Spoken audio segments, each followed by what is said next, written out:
মথুৰাপুৰত সংঘটিত শোকাবহ পথ দুৰ্ঘটনাৰ অভিযুক্ত স্কৰ্পিঅ' চালকক তদন্তৰ বাবে আটক। গ্ৰেপ্তাৰ হোৱা চালকজন নাগালেণ্ড মন জিলাৰ হোম্বাই কন্যাক বুলি জানিব পৰা গৈছে। উল্লেখযোগ্য যে শুকুৰবাৰে পুৱা মথুৰাপুৰ থানাৰ সমীপত সোণাৰীৰ দিশৰ পৰা চৰাইদেউ অভিমুখে অতি তীব্ৰ বেগত অহা AS04L 2013 নম্বৰৰ এখন স্কৰ্পিঅ' বাহনে প্ৰাতঃভ্ৰমণলৈ ওলাই অহা ৰীনা দাস নামৰ মহিলাগৰাকীক মহতিয়াই নিছিল, যাৰ ফলত থিতাতে মৃত্যু ঘটিছিল ৰীনা দাস নামৰ মহিলাগৰাকীৰ। আৰক্ষীৰ সূত্ৰই জনোৱা মতে নাগালেণ্ডৰ মন জিলাৰ পৰা ডিমাপুৰ অভিমুখে যোৱাৰ পথত চালক হোম্বাই কন্যাসহ মুঠ 3জন আৰোহী আছিল বাহনখনত। আৰু ইতিমধ্যে উক্ত ঘটনাৰ পাছতে মথুৰাপুৰ আৰক্ষীয়ে চালকজনক আটক কৰাৰ লগতে জব্দ কৰিছে বাহনখন। শেহতীয়াকৈ অভিযুক্ত চালকজনক তদন্তৰ বাবে আটক কৰি সোধপোছ অব্যাহত ৰাখিছে। ৰাতিপুৱা প্ৰায় 6:30মান বজাত আমি এটা ইনফৰমেশ্যন পাওঁ যে মথুৰাপুৰ থানাৰ অন্তৰ্গত ব্লুচুম স্কুলৰ ওচৰত এগৰাকী পাত্ৰ ভ্ৰমণ কৰিবলৈ যোৱা মহিলাক এখন বলেৰোৱে খুন্দিয়াই গুৰুতৰ জখম কৰে। আমি ততালিকে খবৰটো পাই ততালিকে আমি যাওঁ, ঘটনাস্থলীত যাওঁ। ঘটনাস্থলীত দেখা পাওঁ যে এগৰাকী মহিলা এই গাড়ীখন বলেৰো স্কৰ্পিঅ' গাড়ীখন পৰি তাতে আছে আৰু মহিলাগৰাকী তাতে আছে। লগে লগে আমি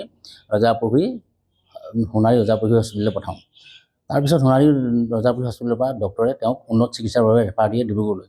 ডিব্ৰুগড়ত প্ৰায় আমি 9:30মান বজাত গম পাওঁ, আত্মীয় স্বজনে আমাক জনাইছে যে ডক্টৰে ব্ৰড ডেড বুলি ডিক্লেয়াৰ কৰিছে। ৰীনা দাস, তেখেতৰ নাম ৰীনা দাস, তেখেতৰ নাম হোম্বাই কন্যাক, তেখেতৰ মন।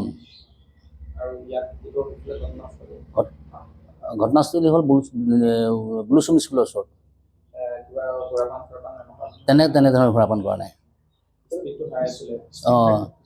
এইটো ওচৰ চুবুৰীয়া সোধপোছ তথা স্থানীয় লোকক সোধপোছ কৰি গম পালোঁ যে তেওঁলোকে অলপ স্পীডত আহিছিলে। তেওঁলোকে মনৰ পৰা আহিছিলে, তেওঁলোকে ডিমাপুৰ যাবলৈ আহিছিলে। স্কৰ্পিঅ'খনত 3জন ব্যক্তি আহিছিলে। চালকৰ নাম হৈছে হোম্বাই কন্যাক আৰু তেওঁৰ লগতে 2জন বন্ধু আহিছিলে। আৰু এই বিষয়ে আমি গাড়ীখন জব্দ কৰিছোঁ আৰু তেওঁলোকক সোধপোছৰ বাবে আমি থানাক ৰাখিছোঁ। স্কৰ্পিঅ' আছিলে, স্কৰ্পিঅ' নম্বৰ হ'ল AS04L 2013।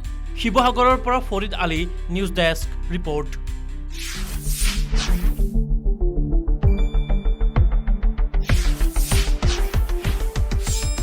শুদ্ধ আৰু বিস্তৃত বাতৰিৰ বাবে চাই থাকক নিউজ ডেস্ক ৰিপৰ্ট।